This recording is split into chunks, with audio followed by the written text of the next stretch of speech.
Bulletin की शुरुआत करते हैं। 7 दिसंबर को राजस्थान और तेलंगाना में विधानसभा के चुनाव होने हैं। तेलंगाना की सियासत में मुख्यमंत्री योगी आदित्यनाथ और अब ओवैसी आमने सामने हैं। बीजेपी तेलंगाना में मुख्यमंत्री योगी से खूब प्रचार करवा रही है। मुख्यमंत्री योगी आदित्यनाथ ने हैदराबाद की एक रैली में ओवैसी पर जमकर हमला बोला।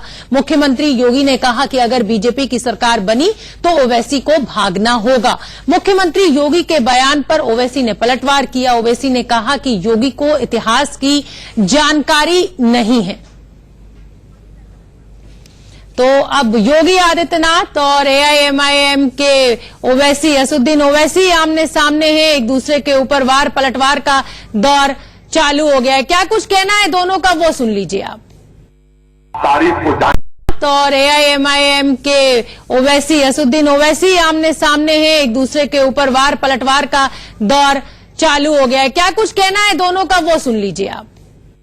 तारीख को जानते ही नहीं है, हिस्ट्री में जीरो है आप। अगर पढ़ना नहीं आता, थम्स अप है तो पढ़ने वाले को पूछो। अगर आप थम्स अप है मुझे मालूम है, अगर आप पढ़ते तो मालूम होता कि निजाम हैदराबाद छोड़ के नहीं गए, राज प्रमुख उनको बनाया गया था।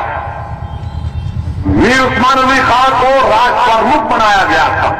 और जब चीन से जंग हुई तो यही निजाम ने अपना सोना पेश किया। आप निजाम को कह रहे निजाम नहीं भागा। आई अगर आप चलने तैयार है तो खबर में जाके तो फूल डाल के आएंगे, चलो मेरे साथ। और समाज के प्रत्येक तबके के लिए जिस प्रकार का कार्य भारतीय जनता पार्टी की सरकारें कर रही हैं, उस कार्य को ध्यान में रख करके अगर तेलंगाना में भारतीय जनता पार्टी की सरकार बनती है तो मित्रों, मैं आपसे कह सकता हूं, ओबीसी को यहां से वैसे ही भागना पड़ेगा जैसे हैदराबाद से निजाम को भागने के लिए मजबूर होना पड़ा था।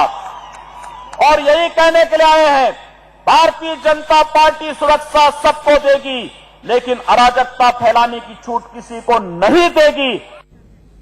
तो असदुद्दीन ओवैसी को भी सुना, योगी आदित्यनाथ को भी आपने सुना। तेलंगाना में चुनाव प्रचार के दौरान दोनों ही नेता के जो बोल थे वो बिगड़े थे। हमारे साथ हमारे सहयोगी राकेश कुमार सिंह ज्यादा जानकारी लिए हुए जुड़ रहे हैं। राकेश, जिस तरीके से संवाद का स्तर लगातार गिरता जा रहा है, असदुद्दीन ओवैसी ने तो हद कर दी।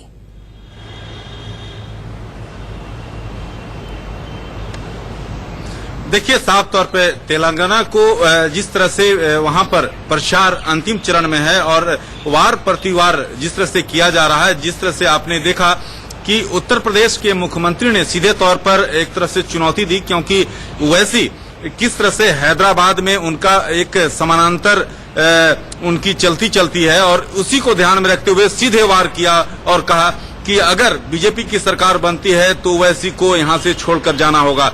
लेकिन जिस तरह से ओवैसी ने जो शब्दों का इस्तेमाल किया, आप साफ तौर पर समझ सकती हैं कि आखिरकार जो तेलंगाना का चुनाव है कितना महत्वपूर्ण है। जिस तरह से ओवैसी ने जो भाषा का प्रयोग किया है, तो ये कहीं न कहीं साफ दिखाता है कि जो नेताओं का जो स्तर है कितना गिरा हुआ है। बहुत बहुत धन्यवाद राकेश आपका इस पूरी जानकारी के लिए।